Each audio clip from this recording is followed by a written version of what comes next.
upload a show, or at least this segment today, so that some people can hear about it. Yeah. But there is an important march tomorrow, and it's called the World Revolution Day March. You know how the all this movement in New York has started right here in the United States, called Occupy Wall Street.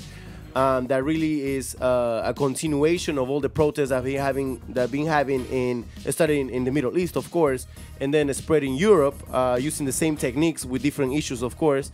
And now it's right here in the United States with Occupy Wall Street, and now has spread out all over the United States. And now, thanks to the internet, social network, the media of social network.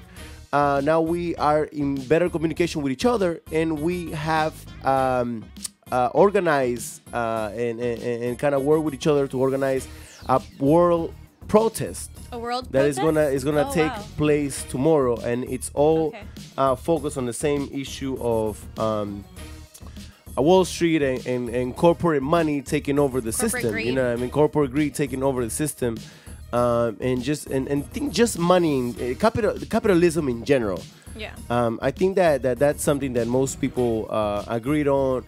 Either you, I think that there might be some people who don't feel that capitalism is a problem, but definitely the capitalism, the way we are doing it nowadays, is flawed at the very least. Yeah. You know, and I think that that's the main point of these marches. Yeah. You know what I mean? That we have a system, capitalistic system, that is flawed right now, and it's in need of urgent change. Yeah. And so this World Revolution Day is taking place tomorrow. It's taking place in 951 cities around the world, in 82 countries. Most of these marches are gonna take place in the U.S., of course, South America, and Europe. And here in San Francisco, and of course different cities have their own different marches taking place. But here in San Francisco, it's taking place from 2 to 5 p.m. And people are gonna meet at 101 Market, which is right in front of the Federal Reserve Bank, and it's being organized by the organization called Occupy SF, which is, for the people that don't know, that have been living under a rock, is our version of Occupy Wall Street right here in San Francisco. And if you want more information about that, you should go to occupysf.com. They have a calendar with all the activities that is taking place every day. There's meetings every day. There's workshops they have every day, and also and they have a list of things, of ways that you can help. So why is this important? Why am I bringing it up? I'm bringing it up because I think that if once you have to realize right now that our system is extremely flawed right now. It's extremely corrupted. Especially if you talk about Europe and if you talk about United States. It's into our politics. It's affecting our education with budget cuts. It affected the living situation of a lot of families with houses taken away. I think that the important thing that why everybody should really join behind this cause is because it's the one single cause that of all the problems that we're going through.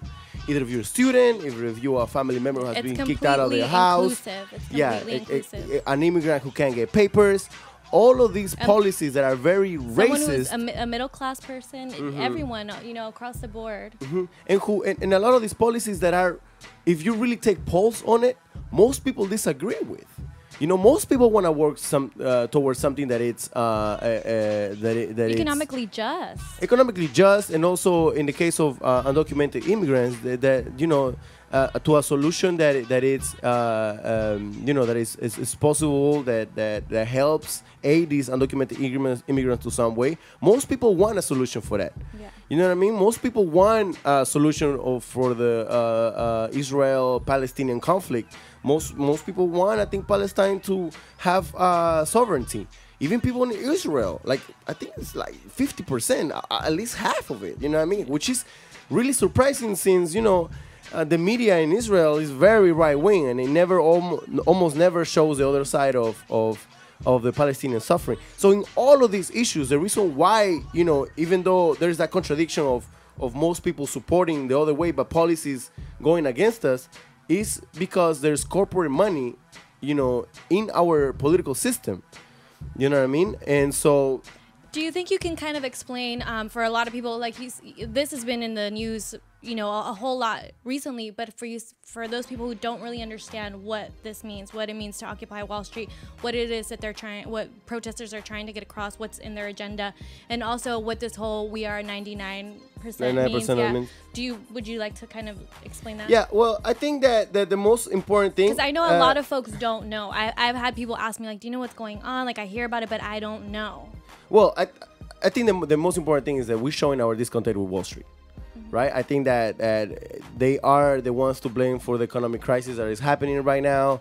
The bailouts of the banks and all of these things that have been going on.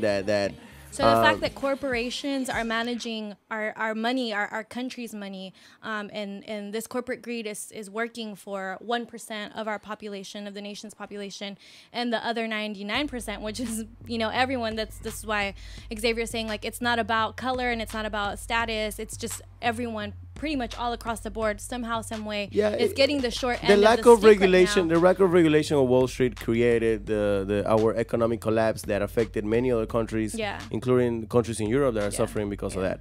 You know what I mean? So that's what's going on. It's kind of hard to understand when you go into details of the derivatives and all of that. But basically, what they do is that they make bets. We have a little Las Vegas going on in Wall Street, when people make bets about what's going to happen and what's not going to happen. And since they have power in a lot of the things that they bet on, they create this crisis. For example, and I'm very oversimplifying this, all right? I don't want any nerd to come out, well, exactly, it didn't happen like this, but the idea happened like this. Basically, there were entities in Wall Street that bet that the house was going to collapse, the housing market was going to collapse. And so what happened, some of these people involved in this betting were the banks were actually one of the people that were betting, and they were also in charge of these mortgages. And so they created the collapse of the house market so that they could profit out of that. Wow, yeah. You see what I'm saying? Yeah, because the homes are insured regardless. So whether you pay it or not, it's like, well, we're already insured. We're getting our money, like, and it's even more secure that way. Of course, and like I'm saying, this is very complicated, but this is basically what it calls the lack of regulation of Wall Street. And so that would be an example of it. But in general, it's kind of saying, like, protesting to have some accountability for the fact that we are in this recession, and we're all kind of like in it together, and having some accountability and really having some changes be made.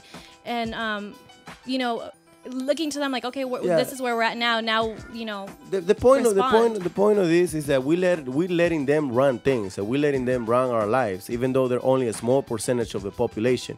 So the point really is to show our anger. The point is to make our presence felt and to have a voice and tell them, look, stop doing this fucking bullshit.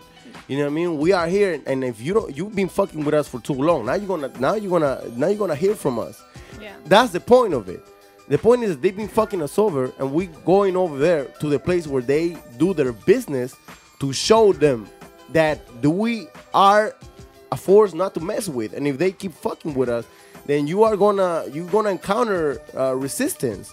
You know what I mean? The problem is that it has accumulated for too long, and that's why I think people have problems identifying what the problem is. The problem is that we've been letting it happen for too long, and so the problem has spread to so many areas. Yeah, it's multi-layered. Housing, healthcare, budget cuts. I think the lack of jobs, recession, jobs, medical, the cutting of medical, social security. It has spread so much that you know what I mean. That's why it's kind of hard to pinpoint. And if you just ask for specific changes, then you're really like not addressing all of the other things that have been affected by Wall Street, and this corrupt capitalist system. And so, look, it's like I said before, it's really important that everybody comes and support this. If you don't have time to march, you don't have to march. Go to their website, look at the things that There's also online, online signatures and petitions. Yes, people can show support that way. Even the website, they have a list of things that they need, basic things, paper towel, things like that. You know what I mean? If you can support in that way, you can support in that way. Look, just share their event on Facebook. That's what I was gonna say. Like even just educating yourself on it, Yes. sharing it with a friend, Yes, posting this- it on your Facebook. It's really like I feel like we were talking about this earlier. Like this has such a tremendous potential of really impacting and making some type of structural change in the way that our economic system works, because there's so, how you said, so multi-layered and so many people are involved. Whether you protest or not, somehow, some way, you are, you live in this country, you're involved. And so I feel like it has a lot of potential to really cause some